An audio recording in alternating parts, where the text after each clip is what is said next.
What's up, everyone? Welcome to Mongols. This is our insider episode where we take a quick look at the Hounds' next opponent, San Antonio FC. Joining me for this one is everyone's favorite San Antonio FC fan. It is Harry. What is up, man? How is life?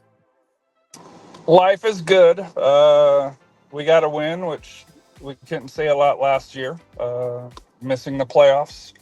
So, new coach, semi-new team, still a good core. Finishing up high school season here in San Antonio.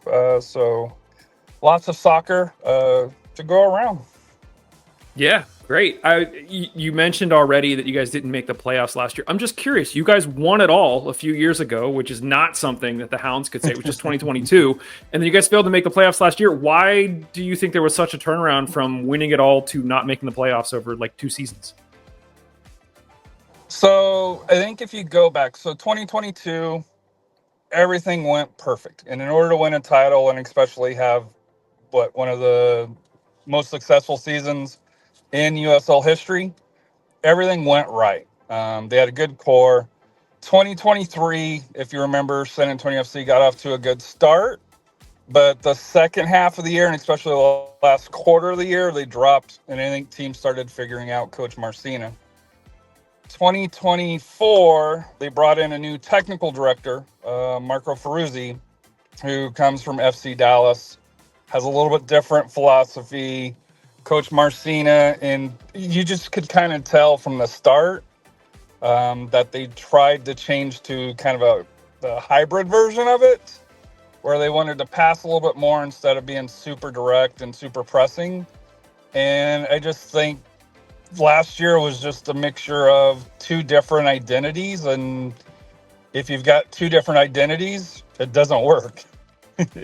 And that's what happened, because I think if you look at the quality of players, it's for San Antonio missing the playoffs.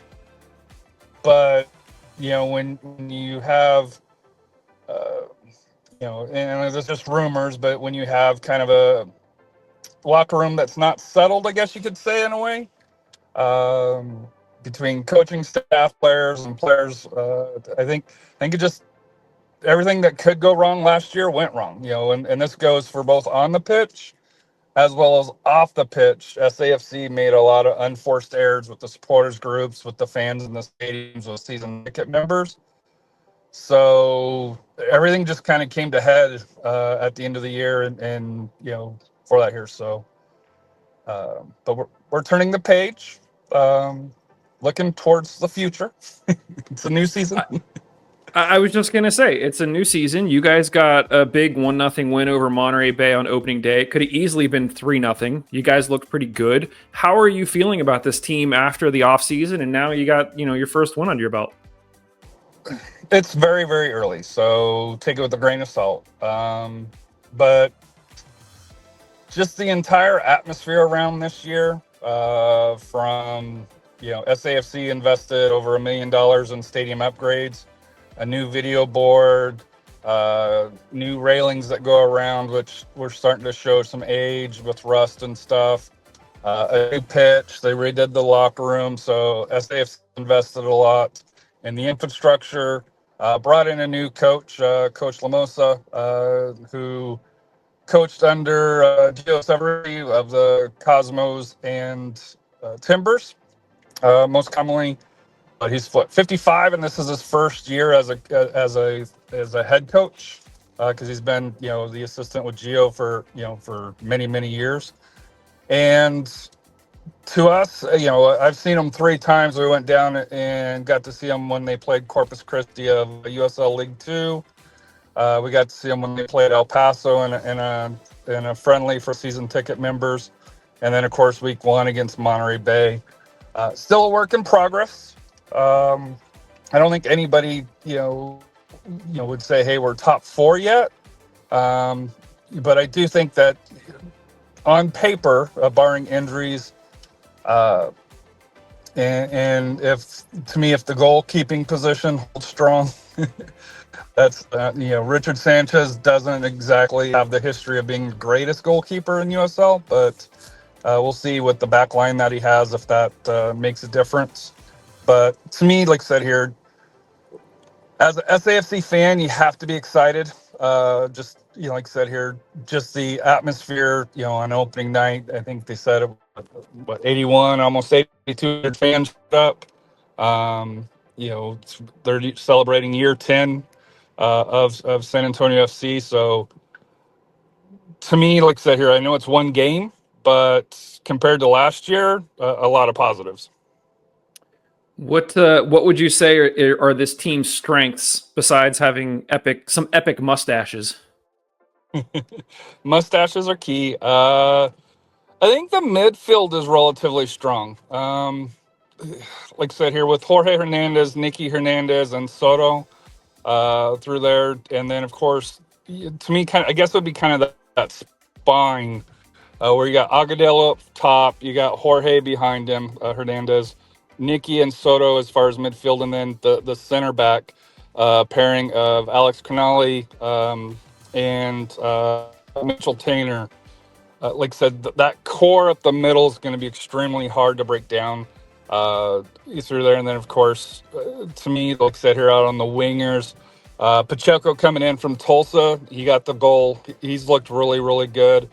And then on the other side, Jake LaCava, looking like he looked like in Tampa for a couple of years ago. But to me, just that middle spine with Agudelo, Jorge, Nicky and Soto, like is to me is going to be the strength of this team. The question is can they? I don't think defensively they're going to give up a lot of goals, but offensively, can they convert their chances? And I think that's going to be probably very similar to Pittsburgh. Just in how I've looked at you guys. You guys have a good solid core. It's just a matter of, hey, can they put the ball in the net? Because you guys, under Coach Lilly, will not give up a lot of goals. So. Right. You alluded to it a second ago, but if you had to pick out one or two weaknesses for this team, would you say goaltending is your biggest weakness, or do you think there's other areas of the field that worry you a little bit more? There's two areas that I think that San Antonio could upgrade. One is goalkeeper. If you look at Richard Sanchez history, now the teams he's been on hasn't exactly been barn burners by any means. With Hartford and Memphis.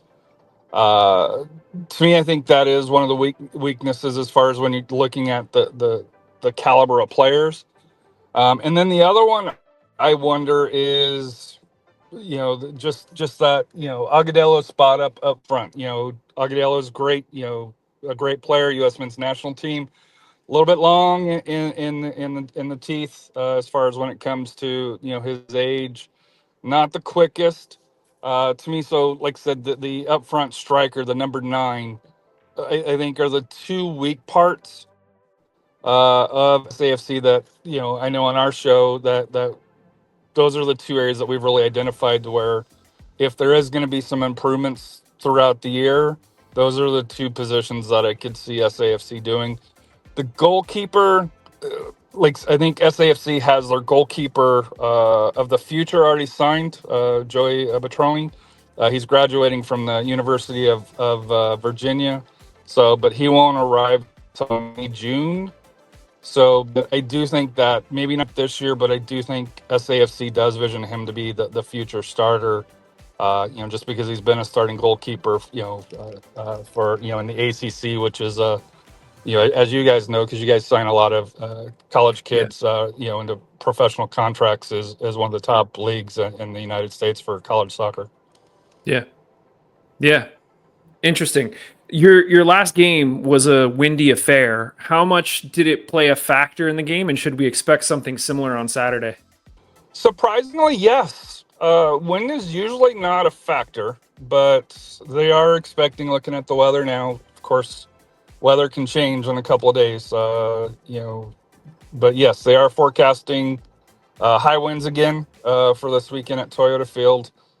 I don't know if it played that much of a factor.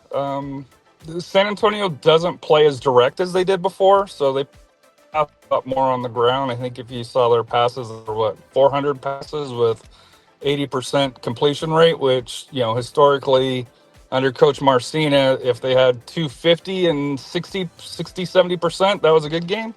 So they will hold the ball. Pittsburgh, from my understanding, is also more on the ground passing. So I'm not sure how much wind it'll affect outside of maybe the crosses and corners.